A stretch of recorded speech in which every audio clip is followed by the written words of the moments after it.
రాష్ట్రంలో కేసీఆర్ దుకాణం బంద్ అయిందని సీఎం రేవంత్ రెడ్డి అన్నారు. బడికి ఎగ్గొట్టే వారిని చూసే ఉంటాం, కానీ తెలంగాణలో అసెంబ్లీకి ఎగ్గొట్టి ఇంటికి పరిమితమయ్యే వారిని చూస్తున్నాం. ఇదేనా ప్రజలు మీకు ఇచ్చిన బాధ్యత? మీ పని అయిపోయింది. తెలంగాణ సమాజం మొత్తం ఎప్పుడో మర్చిపోయింది అంటూ మాజీ కేసీఆర్ ను ఉద్దేశించి CM Revanth Reddy satirical comments చేశారు. ఖైరతాబాద్ ఆర్డీఏ కార్యాలయం ఆవరణంలో కొత్తగా ఎంపికైన అసిస్టెంట్ మోటార్ వెహికల్ ఇన్స్పెక్టర్లకు నియామక పత్రాలను అందజేసే కార్యక్రమంలో సీఎం రేవంత్ రెడ్డి మాట్లాడారు.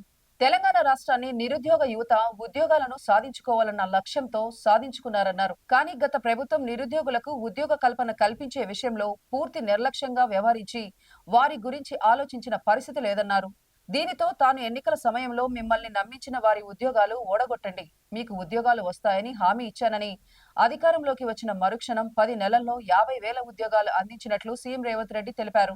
గ్రూప్ 1 పరీక్షను తెలంగాణలో 12 ఏళ్లుగా నిర్వహించలేదని, తమ ప్రభుత్వం వచ్చిన అనంతరం 563 ఉద్యోగాలకు నోటిఫికేషన్ ప్రకటించి ఎన్ని కష్టాలు ఎదురైనా చిట్ట చివరకు పరీక్షలను విజయవంతంగా నిర్వహించామన్నారు.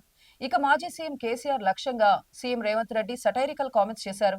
బడికి ఎగ్గొట్టే వారిని చూసి ఉంటామని, కానీ నేడు ప్రజలకు ఇచ్చిన బాధ్యతలను కూడా మరిచి అసెంబ్లీకి రాని వారిని తెలంగాణ రాష్ట్రంలో చూస్తున్నామన్నారు. అసెంబ్లీకి రావాలని తాము పదే పదే కోరాల్సిన పరిస్థితి ఏర్పడిందని, తెలంగాణ సమాజం గత పాలకులను ఎప్పుడో మర్చిపోయిందంటూ విమర్శించారు. కొంతమంది దీపావళి పండుగ రోజు చిచ్చుబుడ్లకు బదులుగా సారా బుడ్లతో దీపావళి పండుగను జరుపుకుంటున్నారని, ఇటువంటి వారిని సామాజిక బహిష్కరణ చేయాలన్నారు. కేసీఆర్ వాస్తు కోసం సచివాలయం ప్రగతి భవన్ కట్టుకుండుగాని రెసిడెన్షియల్ స్కూల్స్ ఒక్కటి కూడా నిర్మించలేదన్నారు. తెలంగాణ రాష్ట్రానికి ఇటువంటి వారు ఆదర్శమా అంటూ ప్రశ్నించారు. తెలంగాణ రాష్ట్రం కోసం ప్రాణాలర్పించిన శ్రీకాంత్ ఆచారి, ఈశాంత్ రెడ్డి వారిని ఆదర్శంగా తీసుకోవాలా లేదా అన్నది తెలంగాణ సమాజం ఆలోచించాలన్నారు.